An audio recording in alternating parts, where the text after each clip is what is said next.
Qu'y a-t-il? Grand-père, pourquoi? T'as l'air si inquiet. Va, assieds-toi. Il faut que je te parle. Vas-y.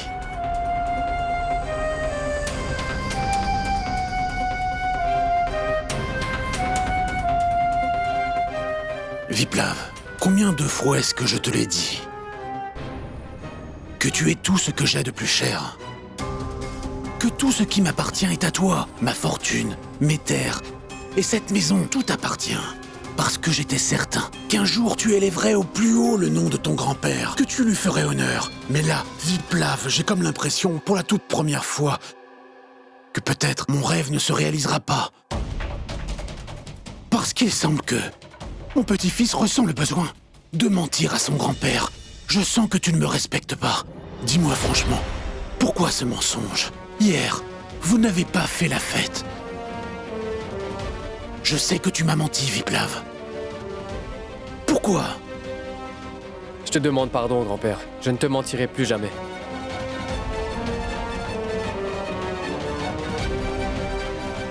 Tu sais, je suis si déçu, Viplav, que malgré le fait que je te l'ai interdit plusieurs fois, tu sois retourné à ce foyer.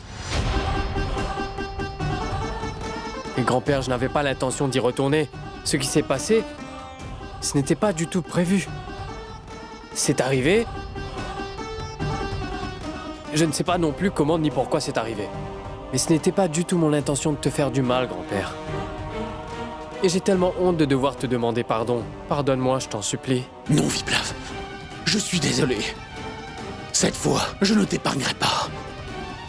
Aujourd'hui, tu vas me faire la promesse que tu ne retourneras plus jamais dans ce foyer. Que tu n'iras plus jamais dans ce quartier, ou même dans les parages. Promets-le-moi. Fais cette promesse à ton grand-père, Viplav. Promets-le-moi, mon garçon. Fais-le pour ton grand-père.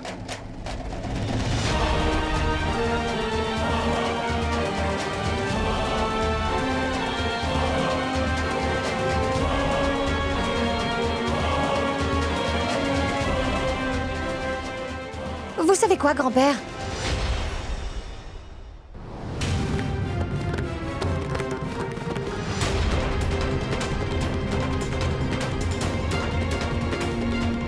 En fait, Viplav n'arrête pas de m'ignorer, car cela fait déjà plusieurs jours que je lui demande de me faire visiter Bénarès. Mais il me laisse en plan ici et il s'en va. Il est occupé à faire n'importe quoi. Donc faites-lui comprendre, grand-père, qu'on se doit de traiter ses invités comme des rois, n'est-ce pas? Oui, c'est vrai qu'on doit traiter ses invités comme des rois. Va, Viplav, et emmène Tania visiter Bénarès. Mais nous reprendrons cette conversation. Vas-y.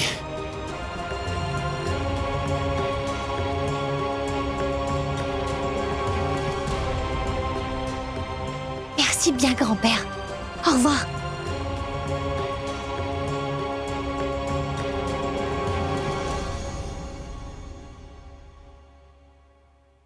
Eh ben, Viplav, écoute, tu peux pas vraiment nous en vouloir, d'accord? Je veux que tu saches que c'est pas du tout de ma faute.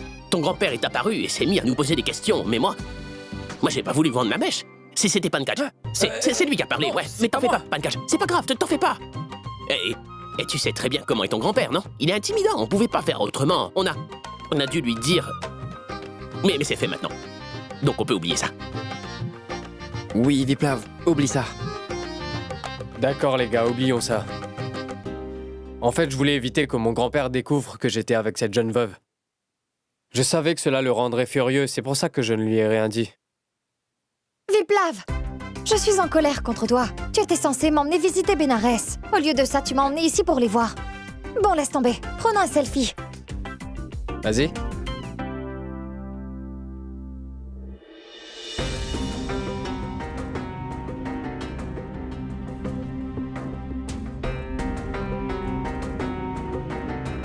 Papa, dites-moi, comment est-ce que vous me trouvez?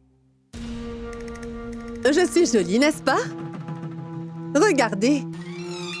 En effet, tu es très jolie, Kanak. Papa, Vous y avez pensé à propos de Tania? Une jeune femme de son âge, toute seule en compagnie d'un jeune homme, dans une autre ville, vivant sous le même toit. Et s'il se passait quelque chose? Hier soir, Viplav a eu une panne de voiture en dehors de la ville. Et Viplav et une de ces jeunes veuves du foyer se sont retrouvées au milieu de nulle part. Papa, cette situation ne me plaît pas du tout. Qu'est-ce que vous en pensez de...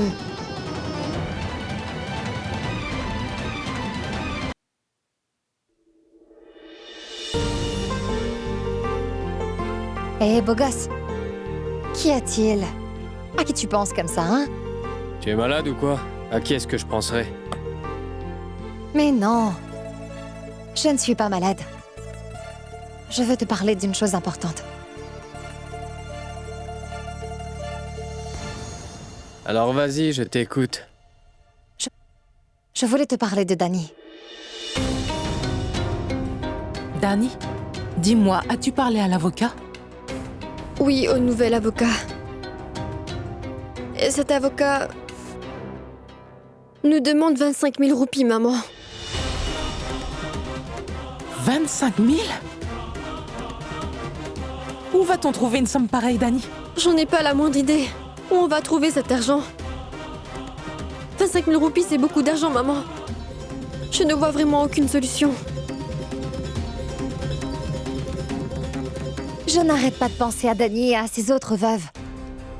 Ces pauvres femmes ont été rejetées par leur famille.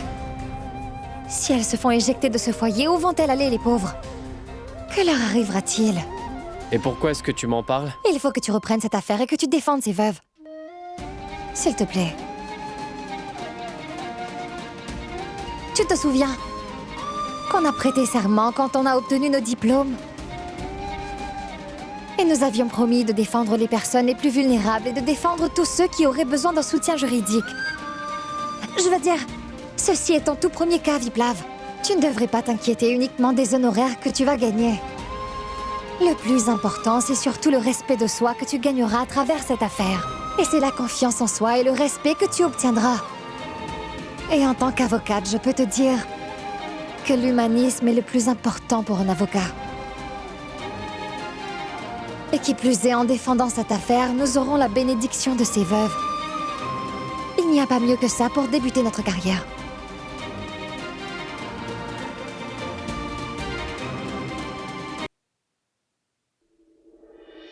Tu peux offrir toute la nourriture que tu veux à un corbeau, mais il viendra quand même manger les restes qu'on lui offre malgré tout. Tu n'as peut-être aucun respect de toi, Tripurari, mais aie au moins un peu de respect envers moi. Que dites-vous? Monsieur, je ne comprends pas.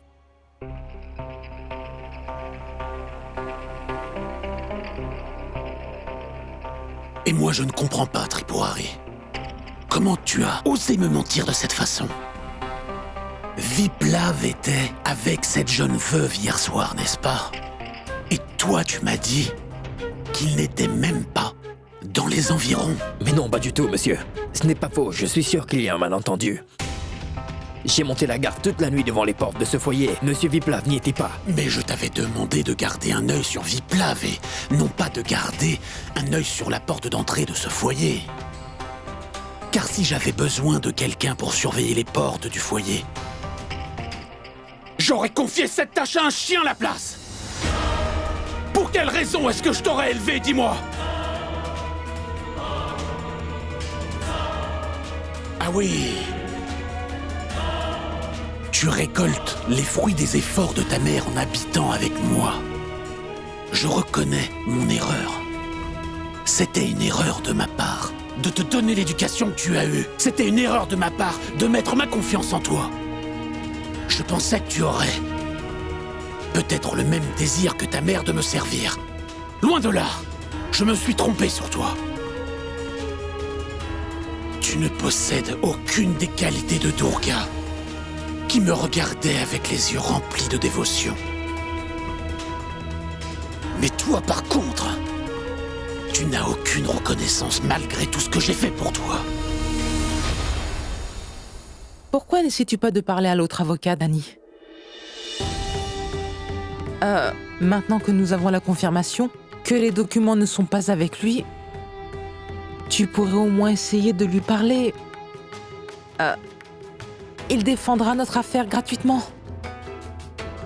Tu sais parfaitement bien que nous n'avons pas les moyens d'engager un autre avocat. Mais pourquoi accepterait-il de nous défendre? Il nous a clairement fait comprendre qu'il ne le ferait pas. Mais qu'est-ce qui te fait penser ça? Il semble être quelqu'un de bien, car il t'a sauvé de ce prêtre et il t'a ramené saine et sauve au foyer. Un autre avocat ne comprendra peut-être pas notre peine et notre souffrance, mais lui, il sait et il comprend aussi. Mais essaie au moins de lui parler rien qu'une fois. Tante Indrani et moi sommes très fiers de toutes tes décisions. Pourquoi es-tu si catégorique? S'il y a quelque chose qui t'embête, dis-le-moi. Maman, ça ne l'intéresse pas de nous aider. Il se moque de nous. Je défendrai votre affaire.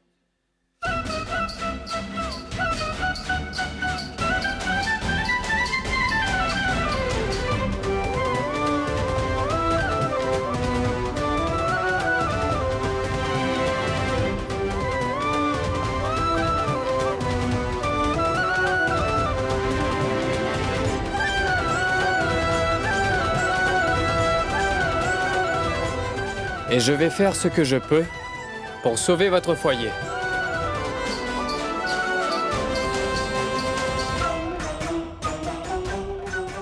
Est-ce que c'est vrai, monsieur? Écoutez, je sais très bien ce que je vous ai dit. Que je ne défendrai plus votre affaire toutefois. Je l'ai dit dans un moment de colère suite à la dispute qui a eu lieu devant le bureau du magistrat.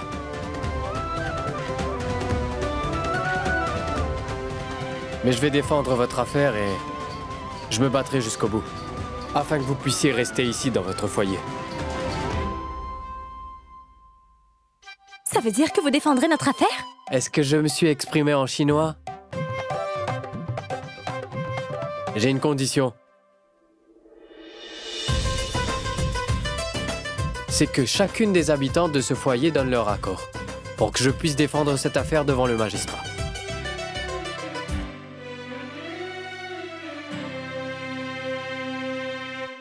Parfois, j'ai le sentiment que tu n'es pas seulement le fils de ta mère.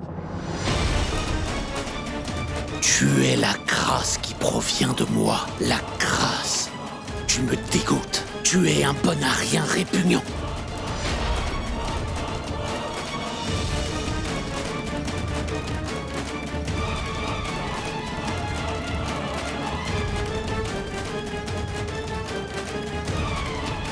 Ce n'est qu'un espèce de bon à rien.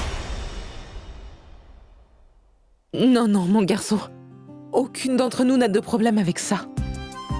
Il y avait juste un malentendu à propos de nos documents. Oui, je sais parfaitement, madame, que ce n'était qu'un malentendu. Je me suis même fait traiter de démon à cause de ce dossier.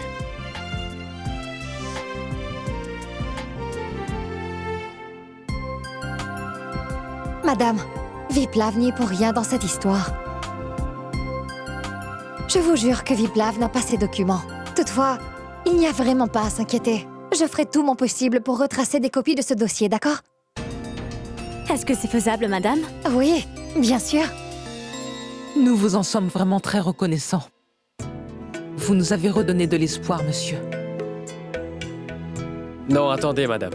J'attends toujours que votre grincheuse de fille donne son accord avant de procéder.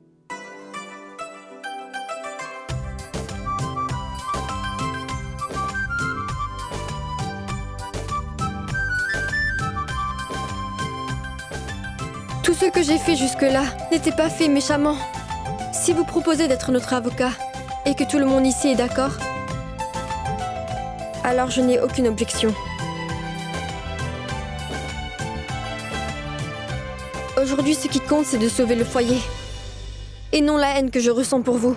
Puisque vous êtes notre seule option, c'est uniquement pour cette raison que j'accepte.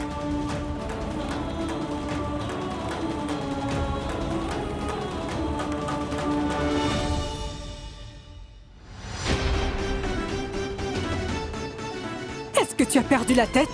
Comment peux-tu lui manquer de respect? Tu sais parfaitement la place qu'il tient dans notre vie, n'est-ce pas? Oui, je le sais, maman. À ses yeux, nous ne valons rien du tout. Et il n'y a aucune place pour nous dans sa vie. Et quant à toi, maman, tu n'es qu'un morceau de savon avec lequel cet homme enlève la crasse de son corps. Moi, le bon à rien.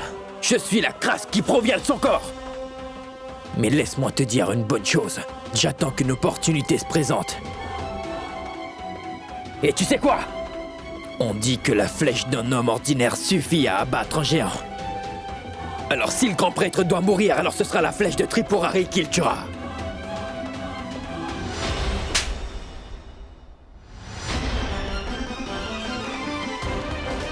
Et toi?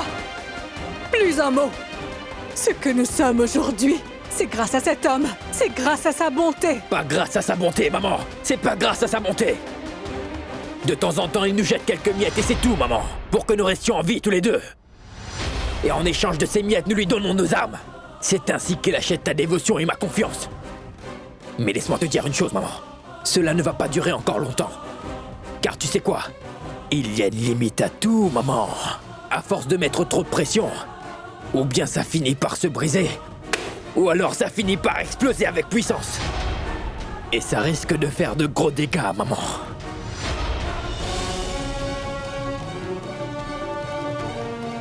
Mon fils.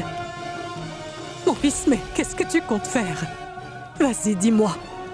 Je sens que mon cœur se serre. Mais enfin, écoute-moi, maman chérie. Je te promets que je ne ferai pas n'importe quoi sous le coup de la colère. Je ne ferai rien qui pourrait te causer des ennuis ou te faire du mal. Mais toi, le grand prêtre, ça suffit maintenant. Désormais, que ce soit moi ou ma mère, tu vas enfin devoir nous reconnaître devant la société. Et tu vas devoir me donner ton nom. Si tu nous donnes ce qui nous est dû, tout se passera bien. Ou je le jure devant le Tout-Puissant que je vais prendre ce qui m'est dû de force. Mais ne restez pas devant la porte. Entrez, s'il vous plaît. Venez, monsieur. Dites-moi quelque chose, madame. Oui? Êtes-vous tous les deux parentés? Oui. Dany est ma fille et moi je suis sa mère.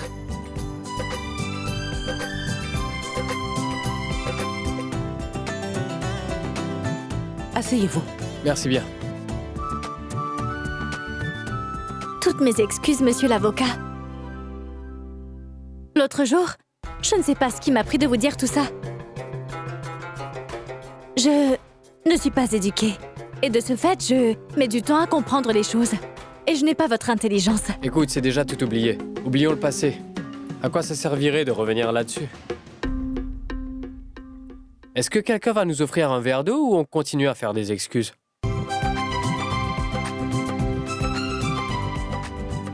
Vas-y.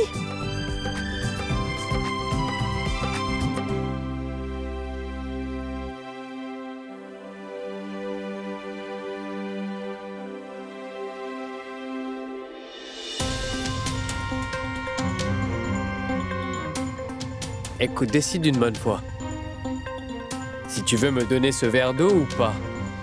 Tenez, prenez. Merci. Ah, madame, vous savez, j'ai demandé une audience avec le magistrat demain. Demain? Oui. Vous savez, madame, nous n'avons plus les documents du foyer. Ma parole, madame. J'ai une question pour vous. Venez, asseyez-vous. Votre fille a-t-elle toujours été si colérique, irritable et orgueilleuse ou l'est-elle devenue au fil du temps?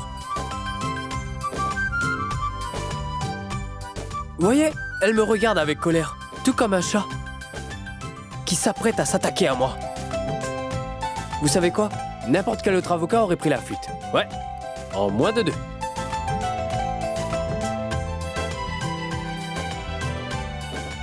Mais en ce qui concerne tous les documents originaux de ce foyer, c'est maintenant ma responsabilité. Ne vous inquiétez pas pour ça. Je m'occupe de tout. À partir de documents originaux, nous allons pouvoir en faire des copies. Dans le jargon légal, ça s'appelle une duplication. Mais où allez-vous trouver les originaux? Mais dans la boutique du coin. Ils se trouvent là-bas. Mais non, c'est au bureau respectif qu'on va les trouver. Viplav. Dany. Ce que Viplav veut dire, c'est que la facture d'électricité, on l'aura au bureau correspondant. Et la facture de téléphone au bureau correspondant. et nous récupérerons les documents du foyer à la municipalité. D'accord? D'accord, madame. J'ai compris. Merci beaucoup d'avoir enfin compris. Madame, on va partir. Nous devons nous préparer pour l'audience. Ça va prendre du temps. Oui, Nous allons...